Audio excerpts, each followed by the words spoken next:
Prince Harry's relentless insistence on being addressed by his royal title has once again landed him in the crosshairs of public scrutiny, this time at the hands of legendary comedian and actor Nathan Lane. During his recent appearance on The Late Show with Stephen Colbert, Lane delivered a scathing yet hilariously biting critique of Harry's obsession with clinging to the Prince label, despite having turned his back on the monarchy years ago. The moment was met with roaring laughter from the audience, but beneath the humor, Lane's remarks reflected a growing sentiment. Harry's ongoing demand for royal recognition is not just tiresome, it's downright hypocritical. His repeated insistence on being treated like a prince while simultaneously decrying the institution that granted him that title has made him an easy target for ridicule, and Nathan Lane wasted no time in tearing apart the absurdity of it all. So, what exactly did Lane say that had the audience in stitches? And why is Harry's title fixation becoming more embarrassing by the day? Let's break it all down. Nathan Lane, known for his razor-sharp wit and no-nonsense approach to comedy, didn't hold back when discussing Prince Harry's insistence on being addressed as Prince in every setting. While promoting his latest project on The Late Show, Lane couldn't resist taking a jab at the Duke of Sussex, referencing reports that Harry allegedly corrects people if they fail to address him properly. With his trademark comedic timing, Lane quipped, "Imagine quitting your job, moving to another country, bashing your former employer every chance you get, but still demanding to be called CEO. That's Prince Harry in a nutshell."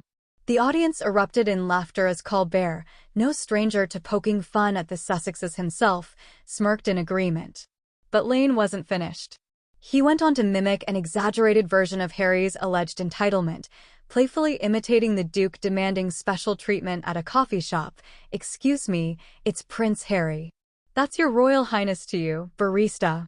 The room was in hysterics, but the underlying message was clear. Harry's title obsession is becoming a joke, even among Hollywood elites who once sympathized with his so-called struggles. Lane's jabs hit on a larger issue that many have pointed out for years: Harry's contradictory stance on his royal identity. When he and Meghan Markle stepped down from their roles as senior royals, they claimed they wanted a life free from the constraints of the monarchy. They sought financial independence, the freedom to speak their truth, and the opportunity to carve out their own legacy beyond the royal institution. And yet, despite this grand departure, Harry has made it increasingly clear that he still expects the deference, recognition, and privileges that come with being a royal.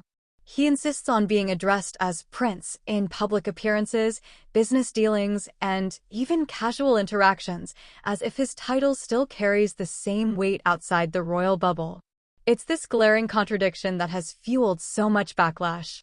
If Harry truly wanted to break free from the monarchy, why is he so desperate to cling to its symbols of status? Why does he bristle when people fail to address him with royal deference, even though he claims to despise the institution? Nathan Lane's humor exposed what many have been thinking all along: Harry can't have it both ways. He cannot simultaneously reject royal life while demanding royal treatment. What makes this latest public mockery even more telling is the shift in Hollywood's attitude toward Harry and Meghan. Just a few years ago, they were the darlings of the entertainment industry, embraced as victims of a cold, oppressive royal system. Their dramatic exit from the UK was met with sympathy, and their Netflix deals and interviews were heralded as groundbreaking.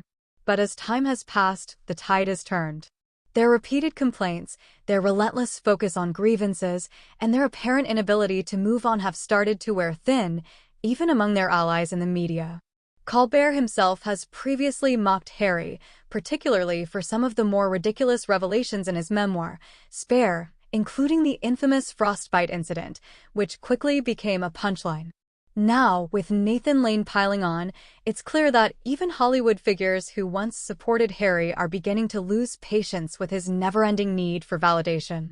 As expected, social media erupted following Lane's comments, with many users celebrating the comedian for saying what much of the public has been thinking. Twitter was flooded with reactions, with one user joking, "Nathan Lane just did the impossible.